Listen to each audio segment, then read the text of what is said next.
पावन धरती को,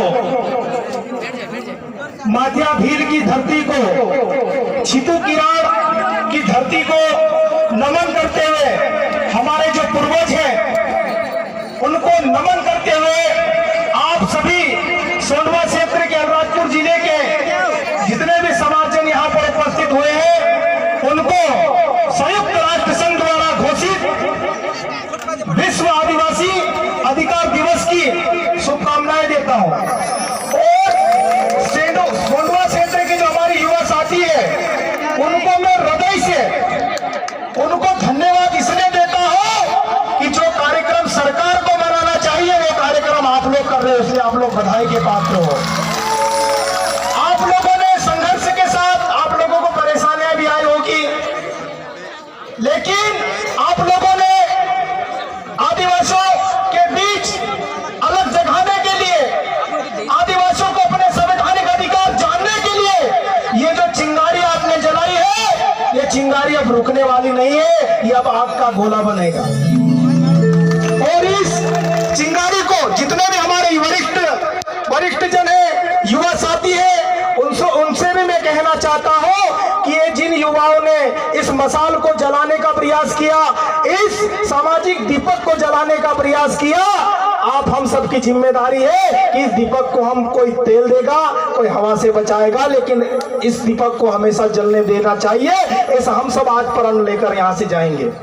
साथियों, आज अधिकार दिवस की हम बात कर रहे हैं, लेकिन आप सबको मैं पूछना चाहता हूं, एक प्रश्न आपके मन में डालना चाहता हूं। आजादी के 75 साल हो गए, हमारे देश की जो सरकारें हैं आजादी का अमृत महोत्सव मना रहे हैं, लेकिन वास्तव में क्या निचले तबके के आदिवासियों को, गरीब तबके को उनका जो अधिकार है मिला है?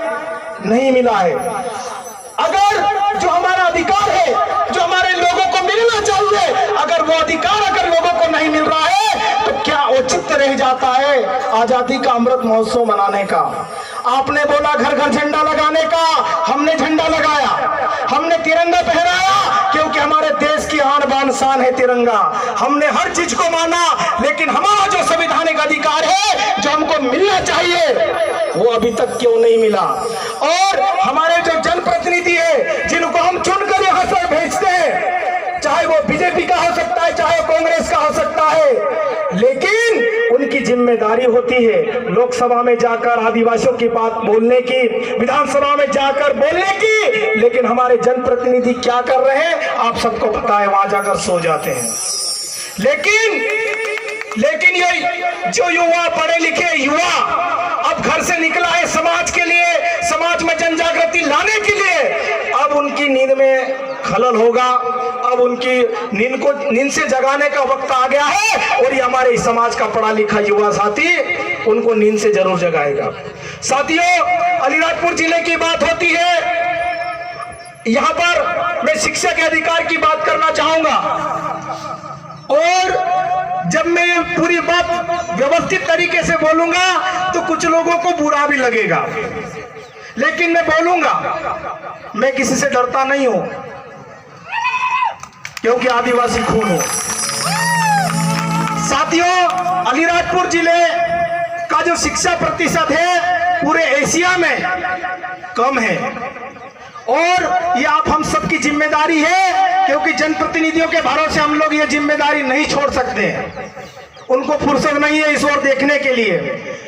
अलीराजपुर जिले का जो शिक्षा प्रतिशत है, इस प्रतिशत को उठाने की जिम्मेदारी मैं आज इस पवित्र मंच के माध्यम से हमारे समाज के युवाओं को देना चाहता हूं कि आप अब हम सब इस जिम्मेदारी को निभाएं। और हमारे जो टीचर हैं, अधिकतर आदिवासी समाज से आते हैं, उनको बुरा लग जाएगा, ये इसलिए मैं बोल रहा हूं पहले ही बात। वो जो हमारे शिक्षक है, वही शिक्षक अगर ईमानदारी से सरकारी स्कूलों पे फोकस कर ले, तो मैं गारंटी के साथ कहना चाहता हूं कि 5 सालों के अंदर अलीराजपुर जिले का शिक्षा का क्षेत्र ऊपर उठ जाएगा, बढ़ जाएगा। लेकिन एक सरकारी टीचर, मुझे माफ करना किसी को बुरा लगे, सब सरकारी टीचर एक जैसे नहीं होते, कुछ ईमानदार भी होते हैं, लेकिन एक मछली पूरे तालाब को गंदा करती है, आप लोगों को सोचना है। अगर आप सरकारी शिक्षक हो लेकिन आपका बेटा तो प्राइवेट स्कूल में पढ़ रहा है, सरकारी स्कूल में किसके बच्चे पढ़ रहे हैं? जो गरीब मजदूर है, जो छोटा किसान है, उनके बच्चे पढ़ रहे हैं, इसलिए वो लोग ज्यादा चिंता नहीं करते हैं। कोई 1 बजे स्कूल जा रहा है, कोई 2 बजे स्कूल से वापस आ रहा है, और क्षेत्र में देखते हैं तो 3 बजे तो सारे स्कूल बंद हो जाते हैं। हो जाते कि नहीं हो जाते? मैं झूठ तो नहीं बोल रहा इस मंच से। स्कूल 10:30 बजे खुलना चाहिए और 5 बजे तक खुले रहना चाहिए, यह आरटीई का नियम है। लेकिन हम लोग बोलते हैं कि सर आप जिम्मेदारी से निभाइए, तो कई लोगों के मुंह खुल जाते हैं।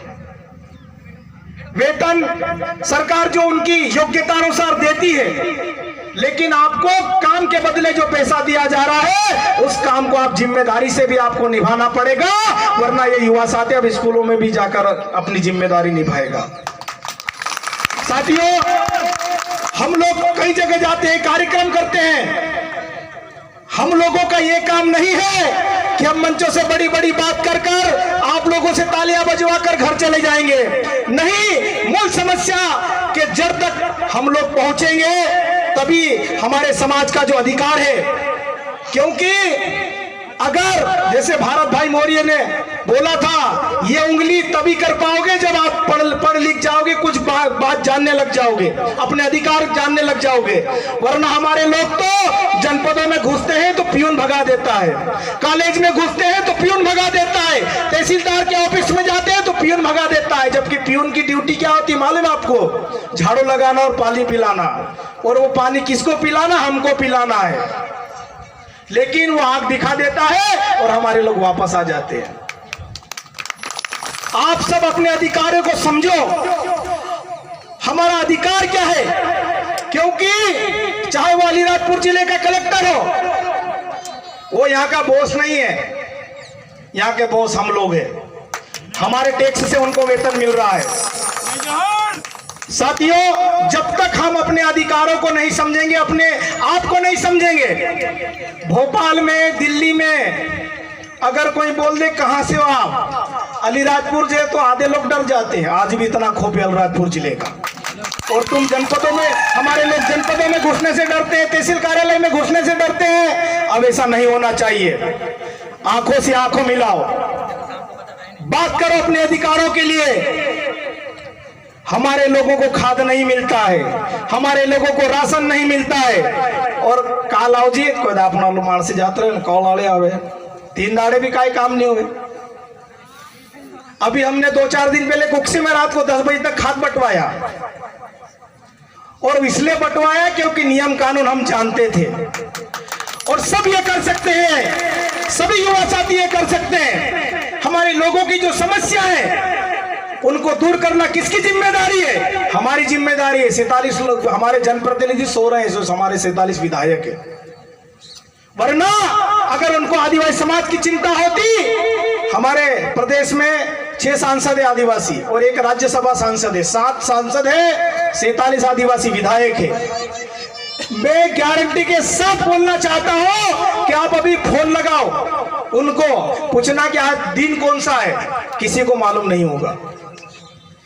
और ये दिन हमने घोषित नहीं किया है, किसी सामाजिक संगठन ने घोषित नहीं किया है। जो 194 देशों का जो संगठन है, संयुक्त राष्ट्र संघ, यूएनओ, उसने घोषित किया है कि 13 दिसंबर को विश्व आदिवासी अधिकार दिवस मनाया जाए, लेकिन किसी को कोई चिंता नहीं।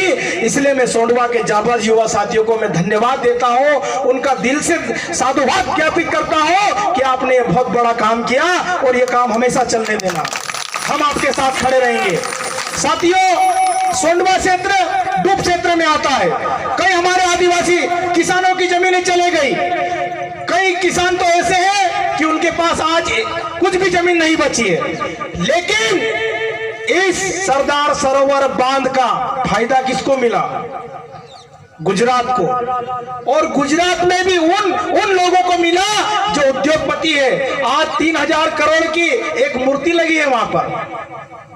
जमीनें हमारी डुबा रहे हो और पैसा गुजरात कमा रहा है। हमारे लोगों की लाश पर स्टेचू बनाया गया है, लेकिन आदिवासियों के साथ जो गलत करता है, आदिवासी वक्त के साथ उसका जवाब देता है, प्रकृति उसका जवाब देती है। पता चल रहा है कि वो मूर्ति अभी वो क्या तीरुड़ जाना मन गई बोली मूर्ति वाली ती आदिवासी लास्ट पर तुम बोना हेरु बोतलो भी काने न काने दाड़ा लेसुन हम।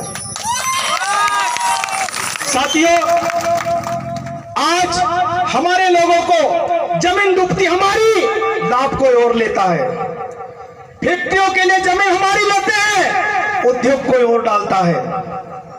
होता है कि नहीं होता है? लेकिन अब ऐसा नहीं होने वाला, क्योंकि ये समाज का युवा समाज के वरिष्ठ जनों के मार्गदर्शन में जाग चुका है, अपने संवैधानिक अधिकारों को लेके ये समझने लगा है। इसलिए सभी लोग इनको तोड़ने के लिए लगे हुए हैं। कोई नहीं चाहता कि आदिवासी इकट्ठा हो, कोई नहीं चाहता कि आदिवासी अपने हक अधिकारों के लिए बोले। जो बोलता है उसको दबाने का प्रयास चल रहा है, षड्यंत्र चल रहा है। लेकिन कितनों को दबाओगे? हमारे जो महान क्रांतिकारी है, अगर वो डर जाते, वो दब जाते, तो आज भी हम किसी अंग्रेज के घर में लेटरिन साफ कर रहे होते। आज हमारे समाज के जो क्रांतिकारी रहे, जिनको मौत का खौफ नहीं था, जिनको संवैधानिक अधिकारों की चिंता थी, अंग्रेजों से लोहा लेने वाले आदिवासी महान क्रांतिकारी रहे। और ये देश जब आजाद हुआ तो इस देश की आजादी में 70% जो योगदान आजादी की लड़ाई में रहा वो हमारे पूर्वजों का रहा, हमारे आदिवासियों को रहा। इसलिए अपने आप पे गर्व कीजिए कि हाँ, हम आदिवासी हैं। साथियों, बोलने की बहुत सारी बातें हैं, लेकिन उन बातों का कोई मतलब नहीं रह जाता है जो यहां सुनते हैं और इधर निकल जाती है। आप संविधान में जो आदिवासियों को विशेष अधिकार दिए गए, आप उतना ही पढ़ लीजिए, आपको कहीं और जाने की आवश्यकता नहीं पड़ेगी। लेकिन हमारे युवा साथियों को आज इस मंच से मैं कहना चाहता हूं, कुछ युवा साथियों को बुरा भी लगे तो 10 बार लगे।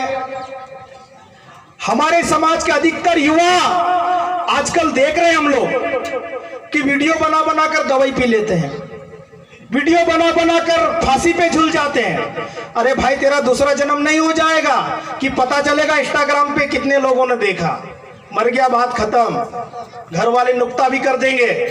लेकिन उस माँ बाप पे क्या बीतेगी कि किस उम्मीद के साथ उसको बड़ा किया, पाला पोसा, उसको अच्छी शिक्षा दी, लेकिन उनका बच्चा क्या कर रहा है? इंदौर भोपाल जाकर वीडियो बनाकर मर रहा है, दवाई पी रहा है, कोई ब्लेड से हाथ काट रहा है, या माताएं बहनें बैठी है। इसलिए पूरी कहानी नहीं बताऊंगा, बाकी लोग समझ गए होंगे कि मर क्यों रहे हैं। समझ जाने वाले समझ जाओ। साथियों, ये जीवन है, एक बार आया है। अगर बिरसा मुंडा भी अगर ऐसे हाथ काट लेते, दवाई पी लेते, पॉइजन पी लेते, रस्सी पे झूल जाते, तो आज बिरसा मुंडा को कोई याद नहीं करता। अरे मौत आएगी, मर जाएंगे। कोई यहाँ अमर पट्टा लेकर नहीं आया है, कोई यहाँ 200, 500, 1000 साल जिंदा नहीं रहेगा। लेकिन जीते जी ऐसा काम कर जाओ कि मरने के बाद भी लोग आपको याद करें। जरा सी बात के लिए मर जाते हैं। मेरा छोटा पेट बना इसलिए कोई मर गया, मुझे दारू नहीं पिला इसलिए कोई किसी को मार दिया। ये बात होती है क्या? मैं सभी युवा साथी जिनके भी दोस्त ऐसे हैं उनको आप समझाओ, क्योंकि एक गरीब माँ बाप, मैं भी एक गरीब माँ बाप की औलाद हूँ। मुझे अच्छी तरह मालूम है कि मेरे पिताजी ने मुझे कैसे बड़ा किया। अगर मैं भी नालायक बेटा बन जाऊं तो फिर मेरे माँ बाप को तो पछतावा होगा ही। इसलिए मेरे युवा साथियों, इस सोशल मीडिया की जो दुनिया है, ये बहुत बड़ा ताकत है आदिवासियों के लिए। आदिवासियों की आवाज अखबारों में नहीं दिखती, टीवी चैनलों में नहीं दिखती, लेकिन आज सोंडवा में जो कार्यक्रम हो रहा है उस सोशल साइट का कुछ अच्छा भी उपयोग कर रहे हैं कि आज देश दुनिया के लोग भी यहाँ का कार्यक्रम देख रहे हैं। ये सोशल मीडिया की ताकत होती है। लेकिन कुछ लोग यूं मोबाइल पकड़ेंगे और यूं रस्सी में बांध के लटक के मर जाते हैं। कई लोगों अभी 2-4-8 दिन पहले एक लड़के का दवाई पीते हुए वीडियो आया, खूब पी रहा वो दवाई कपस में छींटने वाली, और मर गया वो। पता नहीं ऊपर से देख भी रहा है कि नहीं देख रहा है, किसको मालूम। लेकिन सभी युवा साथी, मेरी बात बुरा लगी है तो बिल्कुल मुझे मंच के पीछे ले जाके धो लेना, मुझे कोई फर्क नहीं पड़ेगा। लेकिन मैं सत्य बात बोल रहा हूं, क्योंकि आपकी एक छोटी सी गलती की वजह से पूरा परिवार बर्बाद हो जाता है। और एक आदिवासी समाज का लड़का अगर बेवजह बेमौत मर जाता है तो एक पीढ़ी खत्म हो जाती है। उस बात को समझिए आप। आज आदिवासी कम क्यों हो रहे हैं? इसीलिए हो रहे हैं। हमारे पूर्वज कभी दवाई नहीं पीते थे क्या दाजी? डाला दाजी जोतरा भी से पूछो, कह दाजी पितला काय गुड़सो काट्यो काय नहीं काट्यो। कभी करंट में नहीं मरे हमारे लोग, दवाई हमारे लोग नहीं पे, फांसी के झूले कभी नहीं झूले, फालतू काम करते नहीं थे। दिन भर काम करना, शाम को कच्ची 2 गिलास पी के घर से आराम से सो जाना, ये हमारे लोगों का काम था। लेकिन आज जो विदेशी शराब आती है महंगी महंगी, उनको पीकर हमारे लोगों के दिमाग, हमारे लड़कों के दिमाग में अलग अलग विचार आते हैं। कोई फेल हो गया, मर गया। किसी का नंबर अच्छे नहीं आए, मर गया। किसी की जॉब नहीं लग रही, मर गया। अरे जो अनपढ़ है गांव का, वो भी दाढ़ की मजदूरी कर कर जी रहा है और लोग परिवार को पाल पोस भी रहा है। पूरे सप्ताह भर काम करता है, हाथे दाड़े कुआर कुकड़ू लावे ना, का घर वाला खोड़ तेके को है आदिवासी। जरा सी बात को लेकर हमारे जो युवा साथी गलत कदम उठा रहे हैं, मैं उनसे निवेदन करना चाहता हूं कि आप बंद कर दीजिए। तभी ये जो अधिकार दिवस है, हमारे आदिवासियों के दिवस है, तभी हम लोग सक्सेस कर पाएंगे, तभी हम लोग मनाएंगे। वरना कार्यक्रम होते रहेंगे, डीजे में हम लोग नाचते रहेंगे, रैली निकाल लेंगे, कोई आएगा अच्छी बातें बोल के चला जाएगा, लेकिन उसका निराकरण कुछ नहीं निकलेगा। तो साथियों, अभी और भी वक्ता है, मुझे ज्यादा, क्योंकि मैं नीचे से देख रहा था, जो ज्यादा बोल रहा था उसको चिट्ठी फंसा रहे थे, तो मुझे भी चिट्ठी न फंसा दे, इसलिए मैं अपना समय यही समाप्त करता हूं। और अभी यहां से रैली भी निकलेगी। तो महेश दादा बहुत अच्छा गाना गाते हैं, दादा से निवेदन है कि एक गाना हो जाए। हमारे पीरू भाई सोलंकी यहाँ पर हैं, मैं आज पहली बार शायद उनको देख रहा हूँ, लेकिन उनके जो गाने हैं, 1-2 मिनट, उनके जो गाने हैं मैं अधिकतर उनके गाने सुनता हूँ। आज पीरू भाई सोलंकी हमारे समाज का उभरता हुआ सितारा, मैं चाहता हूँ कि पीरू भाई सोलंकी के लिए जोरदार ताली बजा दूं। और इनके गाने में इसलिए भी सुनते हम लोग, इनके गाने में अश्लीलता नहीं होती है। और पीरू भाई आपको एक जिम्मेदारी देते हैं हम लोग कि अपने जितने भी साथी गायक कलाकार हैं उनको बोल देना कि अश्लील भाषा का प्रयोग न करें। बहुत सारे हमारे समाज में ऐसे गीत हैं कि आप जितना गाओगे पीढ़ी दर पीढ़ी चलता रहेगा, लेकिन आदिवासी समाज ने जो शब्द दिए वो खत्म नहीं होंगे। तो पीरू भाई सोलंकी से आज मिलना हुआ, बहुत अच्छे आप गाने गाते हो, एक बार और ताली बजा दो यार इन आदमी को।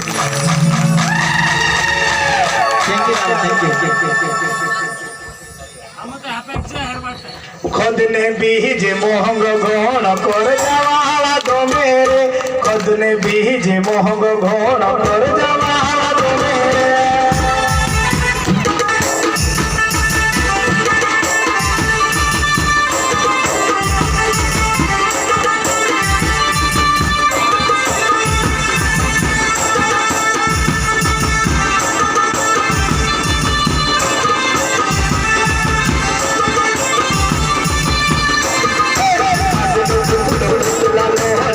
Chili, chili, chili, chili, chili, chili, chili, chili, chili, chili, chili,